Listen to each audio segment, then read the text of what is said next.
안녕하세요. 여러분들의 과학마스터 열쌤입니다. 자, 검정고시 압축 클래스 고졸 과정의 1강을 시작하도록 하겠습니다. 1강. 일단 OT를 좀 듣고 오셨으면 좋겠고요. OT의 구성은 이렇습니다. 5개년 기출 분석 내용이 들어가 있고요. 그 다음에 이 강좌의 목표점, 어떤 방향성으로 이 강좌를 진행하고 물론 이제 여러분들의 목표는 당연히 합격입니다. 그죠? 검정고시 합격인데 그 합격을 위한 플랜에 대해서 제가 이제 말씀을 드리는 거예요. 그리고 세 번째는 보시면 합니다. 네, 세 번째는 꼭 보시길 당부드리겠습니다. 별건 아니고요. 네, 여러분들의 마음가짐, 저의 생각 이런 것들을 짧게 좀 정리를 했습니다. 자, 먼저 이제 첫 번째 1강은 우주의 구성 요소. 제가 이제 OT에서도 말씀을 드렸지만 지금 검정고시는 과학 같은 경우는 4개의 단원으로 구성이 되어 있습니다. 2015 개정과학을 기준으로 출제가 됩니다. 2015 개정과학을 기준으로 출제가 되고요. 지금까지 출제됐던 2015 개정과학에서 5개년의 기출문제를 기준으로 이 교재를 만들었습니다. 제가 물론 만든 건 아닙니다만 앞으로는 제가 만들 교재로 활용을 하게 됩니다. 제가 지금 이제 만들기로 했어요, 여러분들. 그거는 이제 OT에서도 말씀드렸습니다.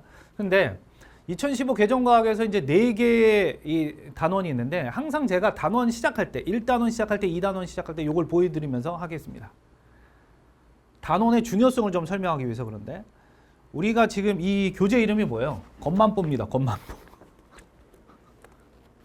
검정고시 고졸 만점 뽀개기입니다. 단권 끝장. 이 교재의 특징은 뭐냐면 짧게 끝내는 거거든요. 그래서 과학도 뭐 사회랑 한국사, 도덕 여기에 같이 묶여 있습니다, 여러분들. 묶여 있어요. 그래서 이제 뭐 장단점이 있긴 한데 가장 큰 장점은 뭐냐면 나올 만한 유형에 여러분들이 집중할 수 있도록 도와준다는 거죠. 그래서 그런 관점으로 봤을 때는 당연히 어디가 중요하고 어떤 부분에 에너지를 쏟아야 되는지 여러분들한테 꼭 알려줄 의무가 있다고 저는 생각하거든요. 그래서 이제 이걸 말씀드리는데 1단원은 물질과 규칙성 23.5%라고 했는데 가장 많이 나오는 부분은 이제 총 이제 5개년 200문제 중에서 1년에 50문제씩 출제가 되니까 1차, 2차 합쳐서 그러니까 25문제씩 출제되는데 1차, 2차를 보니까 1년에 2번 시험 보니까 50문제가 출제되고 4년 동안에 200문제를 제가 다 분석을 했습니다. 1단원보다는 2단원과 4단원이 많이 나옵니다. 근데 1단원과 4단원이 큰 차이는 없어요. 네. 그러니까 3단원이 가장 적게 나오고 1단원과 4단원이 비율이 비슷합니다. 이거 제가 OT 때도 말씀드렸지만 여기 우리 책에 있는 이거랑 왜 다릅니까? 이렇게 물어볼 수도 있거든요. 책에 있는 비율과 다른 이유도 제가 OT에서 설명해 놨어요. 어쨌든 1단원도 중요성이 높다. 그 중에서 더 중요한 부분은 제가 강좌 시작할 때 또 말씀드리겠습니다. 어느 부분이 더 중요한지. 그리고 OT에서도 말씀드렸으니까 OT를 안 보고 오면 안 되겠죠. 시간이 모자른 수험생들은 중요한 부분 위주로 먼저 듣는 것이 좋습니다. 네, 그렇게 좀 말씀드릴게요. 자, 오늘은 문제 제목부터 다시 한번 보면 우주의 구성 요소입니다. 지금 이 1단원이 물질과 규칙성인데 이 단원을 배우는 이유에 대해서 좀 얘기할게요. 처음에 우주가 나오는 이유, 우주의 시작인데 물질과 규칙성이라고 하지 않았습니까? 물질. 이 단원을 배우는 이유는 이겁니다. 왜 물질을 배우는가? 이거는 호기심에서 시작된 거예요. 우리는 어디에서 왔는가? 이 질문, 뭐 단순한 호기심은 아니지만 약간 철학적 질문이죠. 어디서 우리가 왔지? 어디서 시작됐지를 생각하면서 우주를 연구하기 시작한 거예요. 왜냐하면 모든 물질은 어떤 나무가 있다라고 해볼게요. 이 나무를 들여다봤더니 예전에는 이게 물, 불, 흙, 공기 이런 것들로 되어 있을 것이라고 생각했는데 실제로는 원자로 되어 있었어요. 원자. 그래서 이름이 원자야. 어텀. 근원이 되는 입자다. 이렇게 설명했어요. 근데 이 원자는 가운데 원자 핵이 있고 바깥쪽에 전자가 돌고 있는 구조입니다. 이게 근원이 되는 입자라고 오랫동안 믿어왔는데 이걸 쪼개보니까 쪼갤 수가 있었어. 뭘로 쪼갤 수가 있었냐면 물론 이제 전자가 있죠. 전자가 있고 여기 양성자가 있었는데 이 양성자가 아니라 원자핵이 있었는데 이 원자핵을 쪼개보니까 양성자라는 플러스 전하를 띠는 입자랑 중성자라는 아무런 전하를 띠지 않는 입자. 양성자라는 건 플러스를 성질을 띈다. 양의 성질을 띈다 해서 양성자예요. 전자는 마이너스 성질을 띱니다. 음성자는 아니지만 전자라고 이름을 붙입니다. 이렇게 돼 있다는 걸 알아냈어요. 그리고 이 양성자랑 중성자를 또 쪼개 봤더니 쿼크라는 입자로 돼 있다는 것도 알아냈습니다. 과학자들이 쪼개다 보니까 그럼 얘네들이 어디서 왔을까를 생각을 해본 거예요. 그리고 결국 우리는 지구에 살고 있지 않습니까? 그럼 그 지구는 어디에 속하지? 태양계에 속한다 이거. 태양계는 우리 은하에 속합니다. 우리 은하는 우주에 속하죠. 그럼 이 우주가 어떻게 만들어졌는지를 파악해야 이 물질이 어떻게 만들어졌는지를 파악할 수가 있다. 이렇게 생각을 한 거죠. 그래서 연구가 시작된 것이라고 보시면 되겠어요. 자, 그러면 우주에 이제 어떤 원소가 있는지, 어떤 원소와 원자는 조금 다른 것 같기도 하지만 같은 부분이 있어요. 그러니까 원소가 원자예요, 사실은. 원소가 원자입니다. 근데 원소는 성분을 의미하는 거예요. 화학적으로 분해될 수 없는 기본적인 성분을 원소라고 하고 그거를 입자로 표현하면 원자라고 표현합니다. 자, 어쨌든 지금은 그 얘기를 하는 게 중요한 게 아니라 원소랑 원자를 같은 개념으로 생각하셔도 무방합니다. 여기서는. 자, 우주에는 어떤 원소가 있는지를 알고 싶어요. 근데 직접 우리가 우주를 가서 자, 요 원소 있고 요 원소 있고 이렇게 따올 수는 없잖아요. 그래서 알아낸 방법이 뭐냐면 스펙트럼이라는 개념인데 빛을 통해서 그 입자가 있음을 확인할 수 있습니다. 요거를 이 원리를 아주 자세하게 설명은 하진 않겠습니다. 근데 원소마다 특정한 빛의 영역을 방출하거나 흡수하는 성질이 있습니다. 원소마다.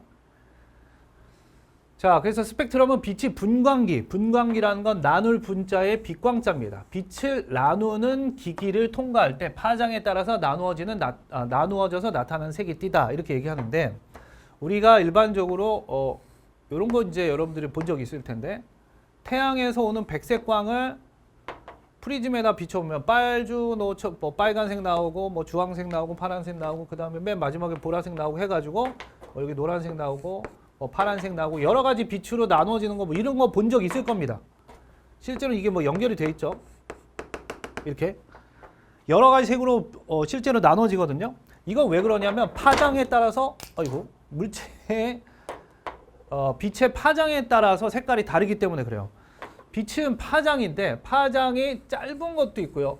이렇게 표현하면 긴 겁니다. 파장이 긴 것과 짧은 것으로 나눠질 수 있는데 실제로 봤더니 빨간색의 파장이 길었어요.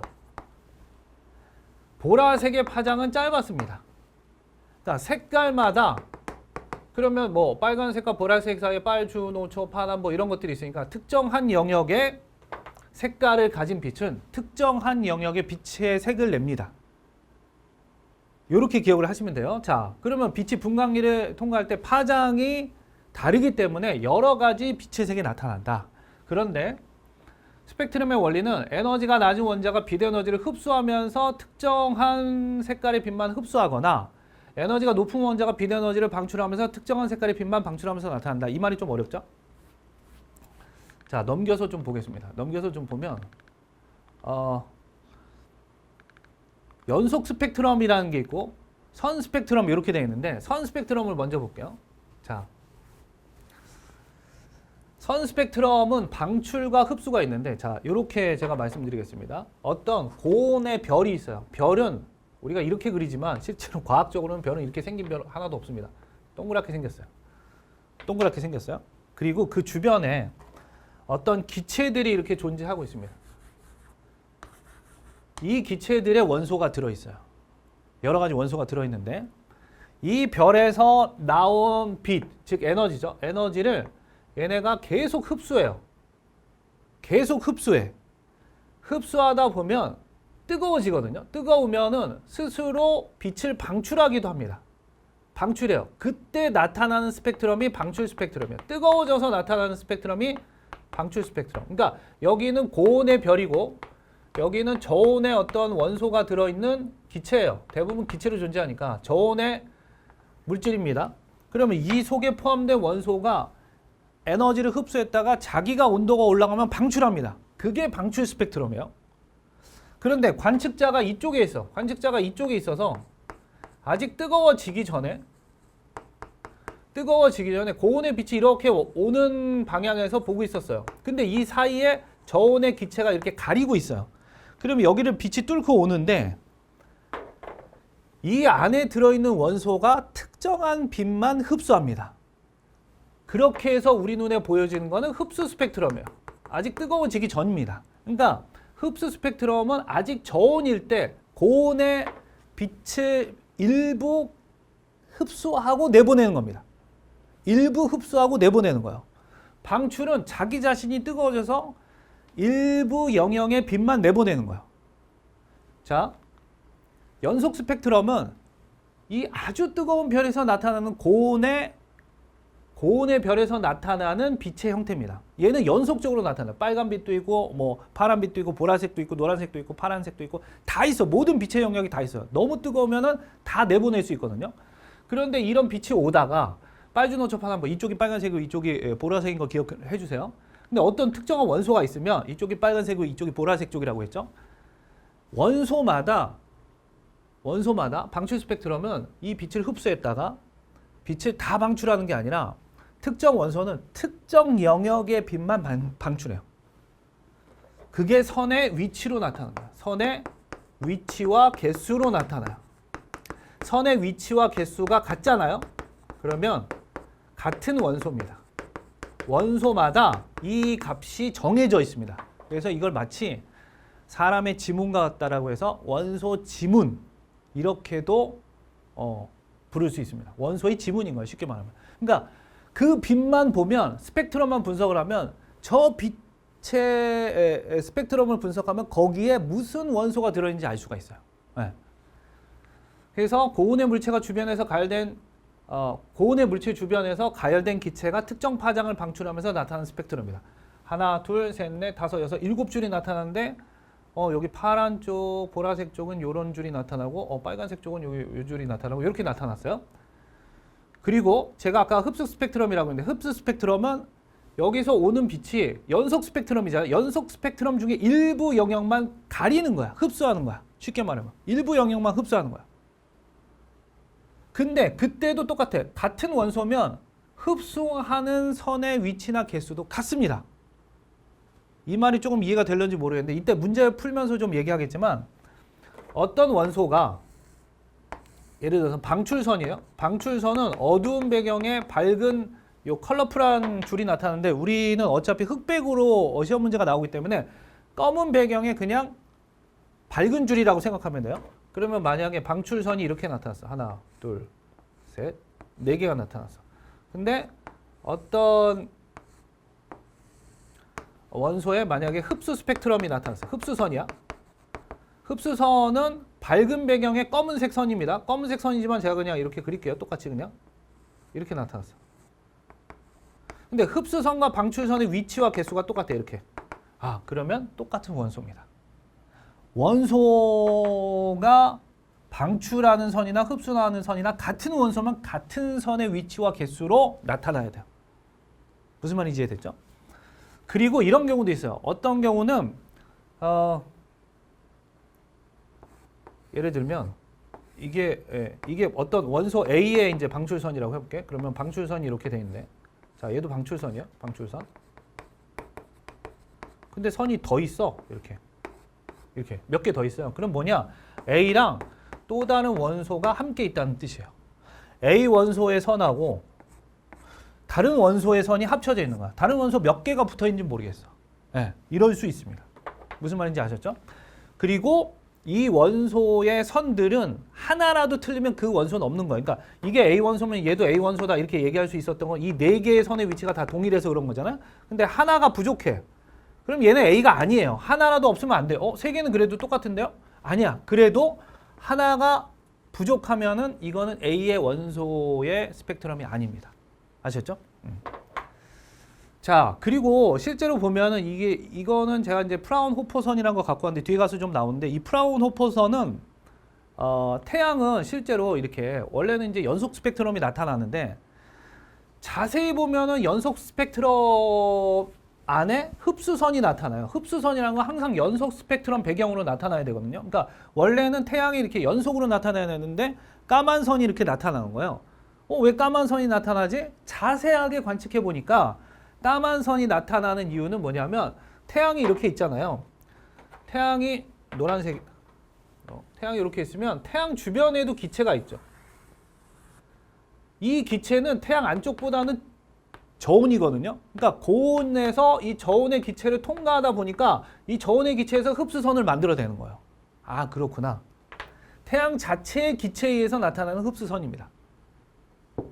이걸 통해서 태양이 무슨 원소로 되어 있는지도 알 수가 있었어요. 자, 어쨌든 이건 방법적인 내용인데 시험에는 스펙트럼이 나올 수 있어서 제가 자세하게 설명을 드린 건데 그리고 우주에 무슨 원소가 있는지도 알아낼 수 있었던 거죠.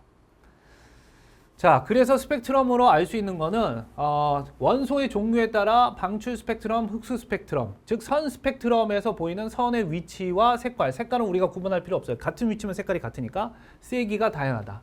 그리고 선의 위치와 종류, 선의 위치는 원소의 종류를 알 수 있고요.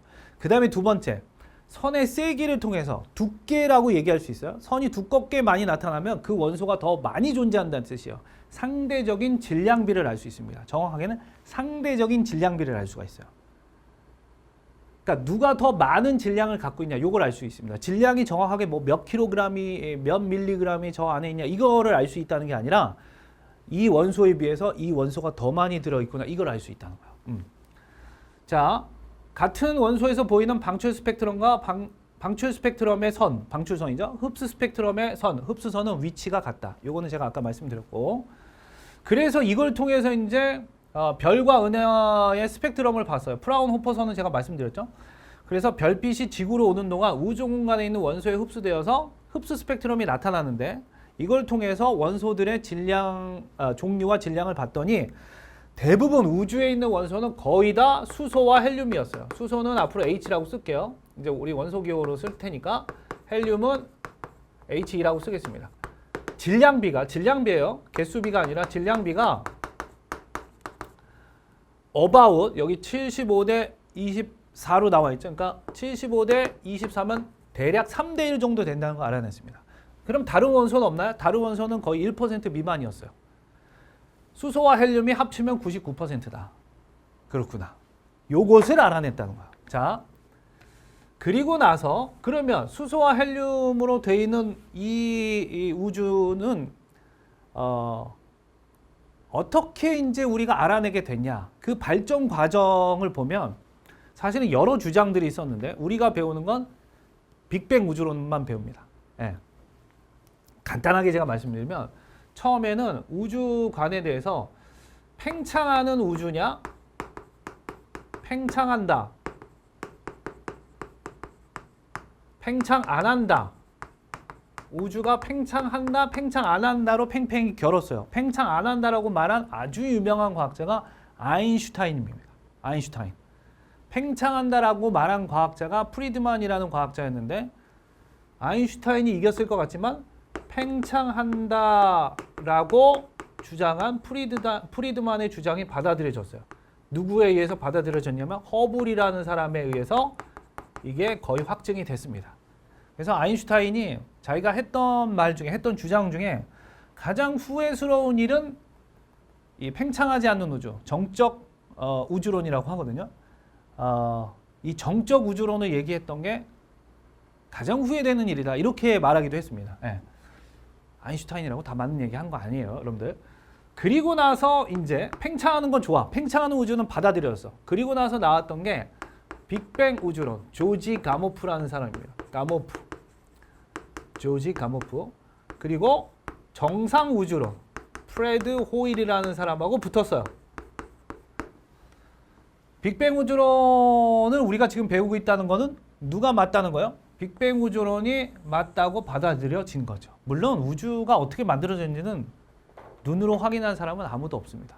확인할 수도 없겠죠. 예, 꿈속에서 제가 확인했는데요. 이렇게 말할 수는 없잖아요.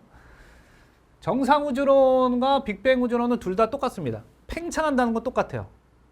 왜냐하면 팽창한다는 건 허블이 이미 얘기했으니까. 그런데 뭐가 다르냐면 이것만 생각하시면 돼요, 여러분들. 자, 빅뱅 우주론은 조금 했던 우주가 팽창을 합니다.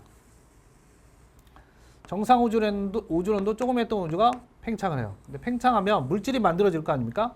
자, 물질이 은하로 이제 좀 표현하는데 은하가 하나, 둘, 세 개.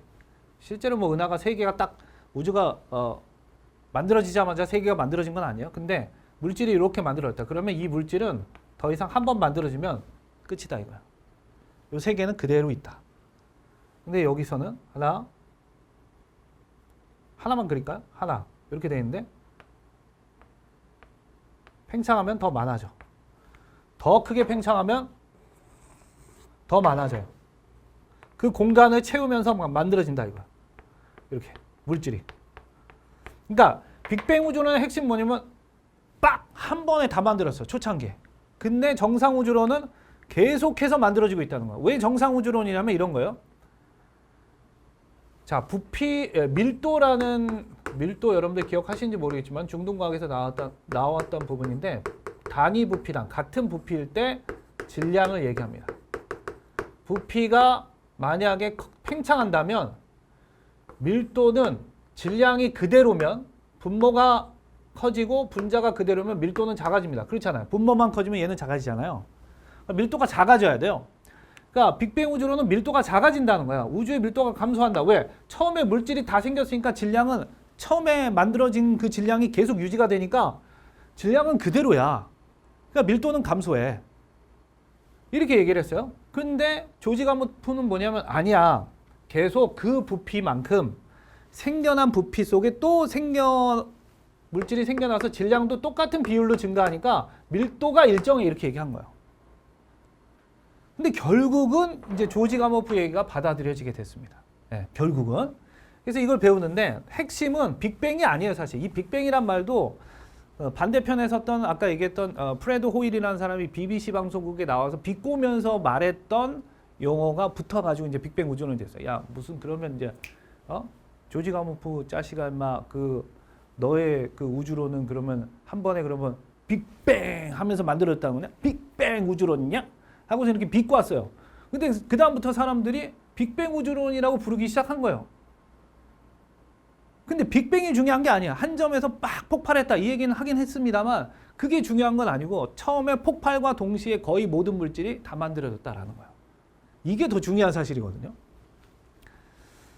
자, 그래서 조지 가모프가 얘기했던 빅뱅 우주론은 한 번에 138억 년 전에 우주를 이루는 모든 물질과 에너지가 한 점에서 모여 있었다. 그러니까 팽창하는 우주니까 시간을 거꾸로 돌리면 얘가 축소될 거 아니에요. 언제까지 축소되냐? 한 점에 도달할 때까지 축소된다라는 거예요. 그게 138억 년 전이었고 고온, 고압, 고밀도, 고에너지의 한 점에서 빵 폭발해가지고 그 순간에 한 방에 물질이 다 만들어졌다. 이런 뜻이에요. 그래서 오늘날과 같은 우주를 이뤘다는 우주론이고요. 이때 우주의 크기가 증가하고 질량이 일정하다. 한 번에 다 만들어졌으니까 온도와 밀도가 감소합니다. 온도가 감소한다는 개념은 이런 거야. 물질이 가지고 있는 질량이란 건 에너지로 등가시킬 수가 있어요. 그러니까 에너지와 같은 값을 가지고 있다 이렇게 얘기할 수 있습니다. 이거는 아인슈타인의 에너지 질량 등가 원리에 의해서 이 말은 맞는 뜻이거든요. 근데 같은 부피가 아니라 우주가 늘어나고 있어요. 근데 에너지가 여기 100이 있었어. 이 공간에 100이 있었어요. 생각해 보세요. 에너지는 열로도 얘기할 수 있거든요. 이 공간에 에너지가 열이 모여 있어. 이 공간에 에너지가 퍼지게 돼. 그러면 어떻게 돼요? 온도는 낮아지는 거예요. 예. 그래서 우주의 온도는 계속 낮아지고 있다. 이렇게 얘기한 거죠. 자, 그 얘기가 여기 나옵니다. 자, 그래서 이제 원소가 생성되는 과정인데 제가 요거 간단하게 좀 정리를 해 드리도록 하겠습니다. 여기서는 뭐 너무 이렇게 재미가 없어서 재미가 없다기보다는 보기가 좀 힘들게 얘기해가지고 좀 제가 말씀드리면 처음에 빅뱅 빵 터졌어요. 빅뱅 138억 년. 그리고 나서 뭐가 만들었냐? 기본 입자가 만들었으니까. 기본 입자. 근데 우리가 아는 기본 입자는 원자인데 실제로는 원자보다 더 작은 입자가 있다. 뭐냐면 전자와 쿼크입니다. 쿼크는 6종류가 있는데 우린 배우지는 않습니다. 여러분들.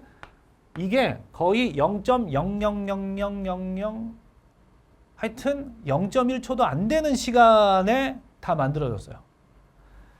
근데 여러분들 얘가 0.1초도 안 되는 시간에 다 만들어졌거든요. 굉장히 뜨거웠어요. 계속 우주가 팽창하는 과정이잖아요. 기본 입자가 만들어졌을 때 굉장히 뜨거웠고, 이 기본 입자가 만들어지고 나서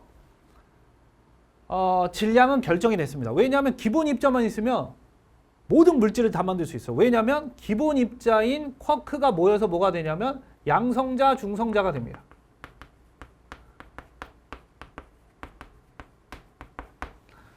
자, 기본 입자는 전자 쿼크잖아요. 양성자, 중성자, 양성자, 중성자. 중성자는 다른 색깔로 그릴까요? 중성자 하얀색으로 그릴게요. 중성자. 양성자, 중성자. 전자는 그대로 있고, 전자는 이런 것들이 같이 있었어요. 근데 양성자는 수소 원자 핵과 같습니다. 수소 원자 핵. 요거는 이제 뒤에 가서 이제 배울 텐데, 수소는 원자 번호 1번이고 양성자 하나와 전자 하나만 돌면 수소 원자입니다. 근데 원래는 대부분의 원소들은 양성자가 하나 이상 있고요. 중성자도 몇 개 붙어 있는 원자 핵을 가지고 그 주변에 전자가 하나 이상 돌고 있거든요. 이건 헬륨이에요. 원자 번호 2번. 그러니까 수소는 다른 원소랑 다르게 중성자가 없어요. 그러면 원자 핵에는 양성자만 있죠. 그러니까 양성자는 곧 수소 원자 핵이라고 말할 수 있어요. 네. 이해됐죠? 자, 그리고 나서 뭐가 만들어졌냐면 헬륨 원자핵이 만들어집니다. 헬륨 원자핵. 헬륨 원자핵은 수소 원자핵은 미리 만들어졌고, 양성자가 수소 원자핵이니까 양성자 2개와 중성자 2개가 결합하면 헬륨 원자핵입니다. 그리고 전자들은 아직도 자유롭게 돌아다니고 있었어요. 근데 요때가 3분 정도 지났을 때입니다. 빅뱅 이후에 3분 정도 지났을 때요. 그리고 나서 점점 온도가 식으면서 전자가 드디어 이 원자 핵에 묶입니다. 원자 핵에 묶여서 돌기 시작해요. 여기를 돌기 시작합니다. 전자들이. 그러면서 뭐가 만들어지냐? 원자가 만들어진 거죠. 수소와 헬륨 원자가 만들어집니다. 이게 빅뱅 이후에 38만 년이 지나고 나서야 일어난 일이에요. 굉장히 오래 흘렀죠? 근데 왜 한 번에 뿅 하고 다 만들어졌냐? 보세요. 원자만 있으면 모든 물질을 다 만들 수 있어요. 맞잖아요. 근데 그 원자는 원자는 원자 핵하고 전자로 되어 있는데, 원자 핵이 양성자, 중성자로 되어 있는데 이미 만들어졌어요. 그 전에. 원자 핵에 질량을 결정하는 양성자, 중성자가 만들어졌고, 양성자, 중성자를 만드는 쿼크도 이미 만들어졌어. 그 전에. 그러니까 기본 입자만 있으면 양성자, 중성자 만들 수 있고, 양성자, 중성자, 그리고 기본 입자인 전자 있으면 또 원자핵 만들 수 있고, 또 원자를 만들 수 있으니까 모든 물질을 만들 수 있는 거야. 그러니까 얘가 만들어졌다는 게 바로 우주에 있는 질량이 이때 결정이 됐다는 거예요. 거의 이때 결정이 됐다는 겁니다. 무슨 말인지 알겠죠? 자, 그럼 이 숫자를 다 외워야 되냐? 아니에요. 숫자를 다 외울 필요는 없고요. 여러분들이 빅뱅 우주론의 핵심 내용은 처음에 뿅 하고 모든 입자들이 다 만들어졌는데, 입자의 순서 정도는 알아두셨으면 좋겠습니다. 전자와 쿼크가 모여서 양성자, 시간의 흐름, 중성자 만들어지고, 그 다음에 원자 핵이 만들어지고, 물론 이제 수소 원자 핵은 미리 이제 양성자지만, 그리고 원자가 만들어졌다. 요 순서만 기억해 주시면 되겠어요. 뭐 얘가 38만 년 걸렸고, 얘가 무슨 뭐 헬륨 원자 핵이 뭐 3분 걸렸고, 이건 중요한 건 아니에요. 알아두면 좋겠지만, 네. 자, 그렇게 해서 만들어졌다라고 이제 조지 가모프가 주장을 했고, 조지 가모프는 빅뱅 우주론을 얘기하지 않았습니까? 그런데 빅뱅 우주론의 증거는 두 가지인데, 그렇게 해서 수소 헬륨이 3대1 정도로 지금 만들어졌을 것이라고 예상을 했어요. 이건 예상이에요. 조지 가모프의 예상입니다. 그럼 이 예상이 확인이 되면 증거가 되는 거죠. 이렇게 해서 만들어졌는데, 양성자, 중성자가 몇 대 몇으로 결합해가지고 지금 봤을 때는 수소와 헬륨의 질량비가 우주에 한 3대1 정도로 존재하고 있을 거야 라고 조지 가모프가 계산을 해서 얘기를 한 거예요. 근데 그게 앞에서 말씀드렸다시피 스펙트럼으로 확인이 된 겁니다. 그럼 이건 증거예요? 아니에요? 증거잖아요. 3대1 맞네? 조지 가모프가 얘기했던 게 맞네? 이렇게 된 겁니다. 그 다음 두 번째, 요게 이제 조금 어려운데, 빛이라는 거는 우주가 작은 시기 그리고 아주 많은 작은 기본 입자들, 특히 전자들이 자유롭게 돌아다닐 때는 빛이 직진하기가 어려운 상황이었어요. 자, 이것까지 우리가 다 이해하기는 어려울 수도 있는데 빛이 직진하다가 온도가 높으면 파장이 굉장히 짧거든요. 파장이 짧으면 이걸 넘어가기가 힘들어요. 파장이 길면 이런 입자들을 그냥 넘어가니까 직진할 수가 있어요. 이런 작은 입자들은. 근데 이런 작은 입자에도 부딪히는 거예요. 부딪히면 이제 반사가 되니까 직진을 못합니다. 여러 갈래로 부딪혀서 이렇게 반사되는 건 빛의 산란이라고 해요. 그래서 빛이 산란돼서 뿌연 우주였었습니다. 언제까지? 3분 정도가 됐을 때까지. 그러다가 온도가 계속 식어서 이제는 빛의 파장이 길어지고, 온도가 식으면 빛의 파장이 길어집니다. 이 빛이 우주 전역으로 퍼지게 됐을 것이다. 그러니까 무슨 말이냐면 이렇게 작은 우주에서 큰 우주가 되면 마치 용수철을, 여러분들 생각해보세요. 용수철을 찌그러 놨다가 용수철을 펴면 어떻게 돼요? 이렇게 되죠. 이런 빛이 우주 공간에 고르게 퍼져나갔을 것이고, 이 빛의 온도는 처음에 온도는 3000켈빈이었는데 빛이 퍼져나가기 시작할 때는 3000켈빈이었는데 지금은 한 3켈빈 정도 될 거다라고 얘기를 했어요. 주장을 했습니다. 그런데 확인한 건 아니었어. 그렇게 해서 예상을 한 거였거든. 근데 나중에 윌슨과 펜지어스라는 과학자에서 이 3켈빈의 우주 배경 복사가, 우주를 전역으로 해서 퍼져진 이 빛, 우리 눈에 보이지 않는 빛이에요. 전파의 빛으로 우주에 퍼져 있다는 걸 확인을 했습니다. 노벨상 받았습니다. 이 두 분은. 와우. 이것도 아주 중요한 내용은 아닙니다. 빅뱅 우주론의 핵심은 뭐냐면 아까 말씀드렸던 대로 기본 입자가 양성자, 중성자 되고 양성자, 중성자가 원자핵 되고 원자가 되고, 요게 중요하고, 우주가 팽창하면서 온도가 내려가고 밀도가 감소했다. 요게 중요한 사실이에요. 아셨죠?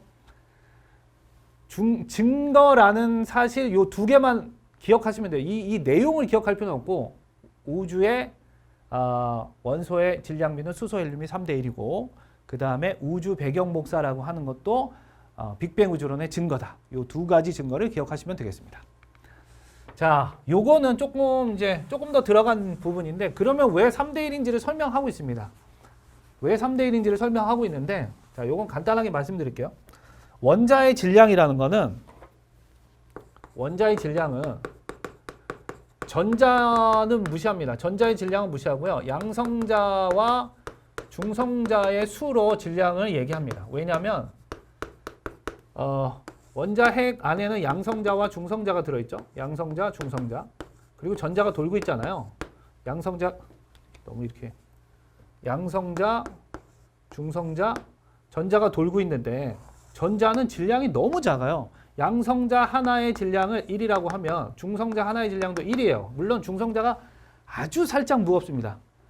소수점 셋째, 넷째 단위에서 무거워요. 그러니까 거의 똑같죠. 근데 전자는 대략 어느 정도 되냐면 한 1800분의 1 정도 됩니다. 얘네들이 1이라고 하면. 그럼 이거 무시해도 될 정도잖아요. 그러니까 마치 이런 거예요. 우리 몸에서 머리카락 하나 정도의 질량이라고 보시면 돼요.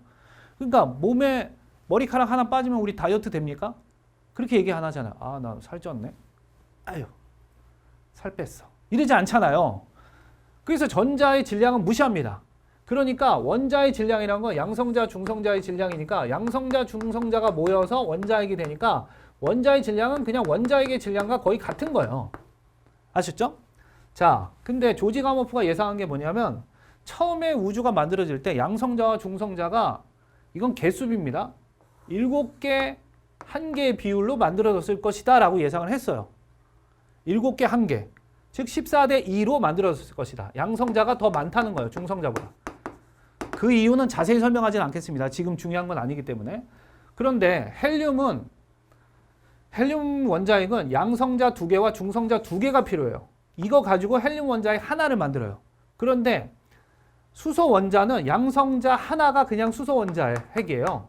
그러면 수소 원자는 몇 개 만들 수 있냐면 14개 중에서 2개는 헬륨한테 줬으니까 수소 원자를 12개 만들 수 있고요. 헬륨 원자는 하나 만들 수 있어요. 근데 수소 원자핵의 질량은 얼마냐면 1입니다. 왜? 양성자 하나 만들어있으니까. 양성자가 질량이 1이니까. 근데 헬륨 원자는 양성자 2개, 중성자 2개니까 질량이 4예요. 그러면 질량이 1짜리인 애가 12개 들어있어요. 그러면 질량이 12죠. 질량이 4짜리인 애가 하나 들어있어요. 그러면 질량이 4죠. 그럼 몇 대 몇이에요? 12대 4. 즉 3대 1이라는 거예요. 이렇게 해서 나왔다라는 겁니다.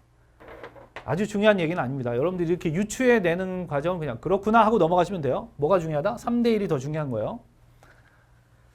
자, 물질을 구성하는 입자. 다시 한번 정리를 해보면 물질을 구성하는 입자는 원자인데 그 원자는 원자핵과 전자.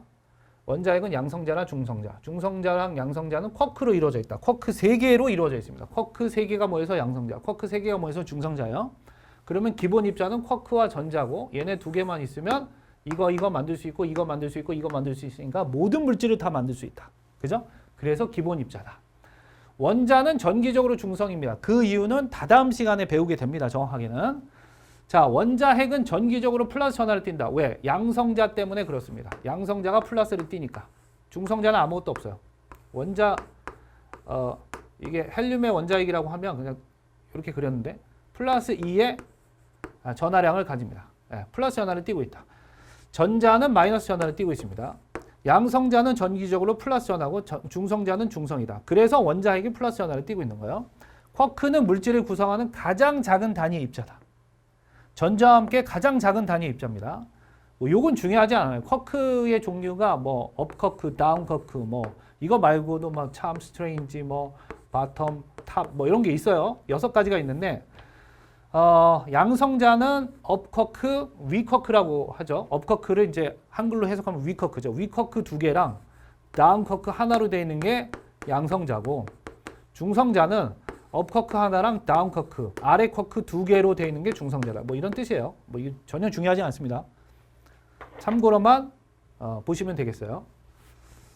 자, 그러면 무엇이 중요한지 문제를 통해서 좀 확인해 보도록 하겠습니다. 초간단 한장 복습 OX 문제 134페이지. 여러분들 제가 개념하고 초간단 한장 복습하고 그 다음에 기출 유형 풀고 이렇게 갑니다, 여러분들. 그 순서는 이해해 주세요. 그래서 넘겨가면서 여러분들이 보시면 되겠어요. 자, 134페이지 1번 우주의 구성 요소. 같은 원소에서 나오는 방출 스펙트럼과 흡수 스펙트럼의 선의 위치는 동일하다. 그렇죠. 같은 원소면 그래요. 다른 원소면 다릅니다. 우주 배경 복사는 빅뱅 우주론 증거이다. 맞습니다. 빅뱅 우주론의 증거 2가지, 수소와 헬륨의 질량비가 3대 1이다. 개수비가 아니라 질량비고, 그 다음에 우주 배경 복사. 우주 배경 복사는 우주를 배경으로 해서 퍼져나간 빛인데 현재 3켈빈의 온도를 가지고 있는 빛이다. 라는 거예요. 3번 빅뱅 3분 후 수소 원자핵과 헬륨 원자핵의 질량비는 3대 1이다. 요거 맞습니다. 3분 정도 지났을 때 이게 3대 1이 완성이 됐어요. 수소 헬륨 원자핵까지 만들어졌을 때. 자, 4번 빅뱅 우주론에서 우주는 팽창하면서 밀도는 감소한다라고 했죠. 밀도가 일정한 거는 정상 우주론이고 빅뱅 우주론에서는 감소입니다. 빅뱅 우주론에서는 양성자는 전자보다 먼저 형성됐다. X죠. 가장 먼저 형성된 건 전자, 쿼크. 그 다음에 양성자, 중성자, 원자핵, 원자. 요 순서는 기억하고 계셔야 돼요. 자, 그러면 대표 기출 유형 136페이지 1번을 보도록 하겠습니다. 스펙트럼 문제는 자주 나오진 않습니다. 나오면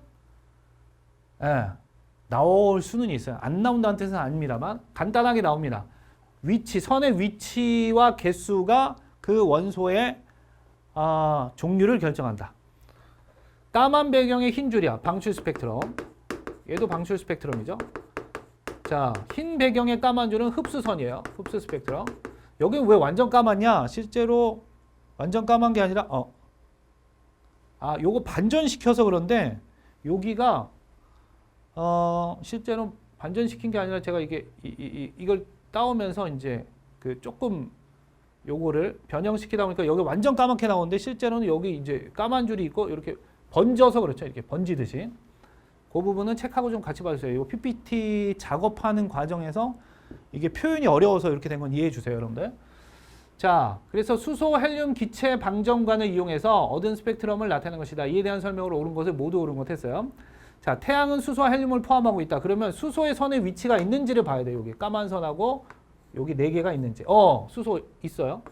헬륨도 자, 여기 선은 사실 있습니다. 있는데 여기 지금 다 까맣게 완전히 까매져서 그런데 여기 있어요, 여러분들. 우리 책에 보면은 3줄로 되어 있죠. 너무 작아서 저도 눈이 노안이 이제 와가지고 예, 여기 세 줄이 있습니다. 세 줄 중에 요 가운데 줄 정도 될 거예요. 그 다음에 여기 위치 있죠? 그러면 있는 거예요. 아, 이렇게 찾는 거구나. 그러면 태양에는 수소, 헬륨이 다 있구나. 그래서 기억은 맞는 얘기고요. 자, 헬륨의 스펙트럼에는 흡수선이 나타난다. 헬륨의 스펙트럼에는 흡수선이 아니라 방출선이죠. 까만 배경의 흰 줄은 방출선, 흰 배경의 까만 줄은 흡수선이에요, 여러분들. 자, 태양의 대기는 다양한 원소로 구성되어 있다. 그렇죠. 보니까 수소, 헬륨 말고도 다른 선들도 있어요. 이 안에 다른 선이 3개나 있다라고 했잖아. 그죠? 그래서 기억, 디귿이 맞는 얘기가 되겠습니다. 기본적으로 수소, 헬륨은 들어있구나, 태양에도. 자, 여기까지 한번 해보도록 하겠습니다. 고생 많으셨고요. 다음 시간에는 이제 별의 탄생과 진화, 여기가 더 중요합니다. 오늘 내용보다는 여기가 더 중요해요. 제가 중요한 부분은 뭐가 더 중요한지 계속해서 말씀드릴 테니까 중요한 부분 위주로 우선적으로 정리하시면 되겠습니다. 무슨 말인지 아셨죠? 그래도 복습은 잊지 마시고, 자, 다음 시간에 더 좋은 모습으로 만나 뵙도록 하겠습니다. 언제나 여러분들의 합격을 응원하도록 하겠습니다. 지금까지 검정고시의 열쌤이었습니다. 고맙습니다.